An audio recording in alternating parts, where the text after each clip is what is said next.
Hello friends, welcome to list channel. ఈ వీడియోలో మనం విండోస్ సైట్లో ఫైల్స్ని లేదా ఫోల్డర్స్ని ఎలా హైడ్ చేయాలో మరియు ఎలా అన్హైడ్ చేయాలో తెలుసుకుందాం. సో ముందుగా మనం ఏదైతే ఫైల్స్ని అన్హైడ్ చేయాలనుకుంటున్నామో వాటిని సెలెక్ట్ చేయాలి. సో నేను ఇప్పుడు ఇవి ఉన్నాయి కదా, ఈ ఫోల్డర్స్ని ఇమేజెస్ని హైడ్ చేయాలనుకుంటున్నాను. సో మనకు విండోస్ సైట్లో వచ్చేసి ఏంటంటే వీటిని సెలెక్ట్ చేసిన తర్వాత పైన ఇక్కడ ఉన్న స్లైడ్ బార్లో వ్యూ అనే ఆప్షన్ ఉంటుంది. దానిపై క్లిక్ చేసి ఇక్కడ లాస్ట్లో మనకు హైడ్ సెలెక్టెడ్ ఐటమ్స్ అనే ఆప్షన్ ఉంటుంది. సో దీనిపై క్లిక్ చేసిన వెంటనే ఇలా మనకు ఒక విండో అవుతుంది, confirm attributes to. So apply changes to the selected items and sub folders and files. Okay, so ఇవి హైడ్ అయిపోయాయి. సో వాటిని చూడాలంటే మళ్ళీ ఇక్కడ సేమ్ వ్యూ ఓపెన్ చేసి హిడెన్ ఐటమ్స్పై క్లిక్ చేస్తే చూపిస్తుంది. ఇప్పుడు మనకి ఇవి హైడ్ అయిపోయాయి.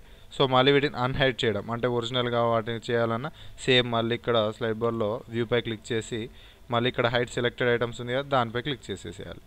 మళ్ళీ సేమ్ ఓకే. సో ఇవన్నీ మళ్ళీ వచ్చేసాయి. సో ఇది హిడెన్ ఐటమ్స్ చూపించడం లేదా వాటిని కనిపించకుండా చేసేయడం కోసం ఇక్కడ వ్యూ బటన్పై క్లిక్ చేసి హిడెన్ ఐటమ్స్ ఇలా మార్క్ చేస్తే అది మనకు హిడెన్ అయిన ఐటమ్స్ చూపిస్తుంది. అన్మార్క్ చేసేస్తే వాటిని కనిపించకుండా చేసేస్తుంది. అదే మామూలుగా మనం విండోస్ 7లో అయితే ఇందులో ఎలా అంటే ఇప్పుడు మనం ఏదైతే ఫైల్ను చేయాలనుకుంటున్నామో దానిపై రైట్ క్లిక్ చేసి ప్రాపర్టీస్ ఓపెన్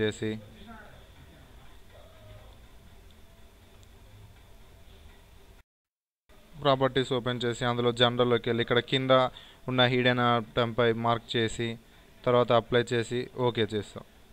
సో అది ఇప్పుడు హిడెన్ అయిపోయింది. దాన్ని చూడాలంటే మళ్ళీ హిడెన్ ఐటమ్స్ ఇప్పుడు హిడెన్ అయిపోయింది. దీన్ని మళ్ళీ అన్హైడ్ చేయాలంటే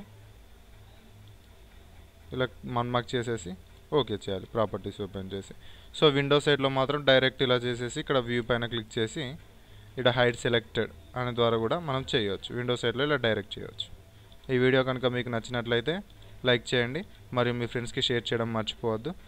మరిన్ని హౌ టు వీడియోస్ కోసం ప్లీజ్ ఛానల్ సబ్స్క్రైబ్ చేసుకోండి. Thanks for watching. మళ్ళీ నెక్స్ట్ వీడియోలో కలుసుకుందాం.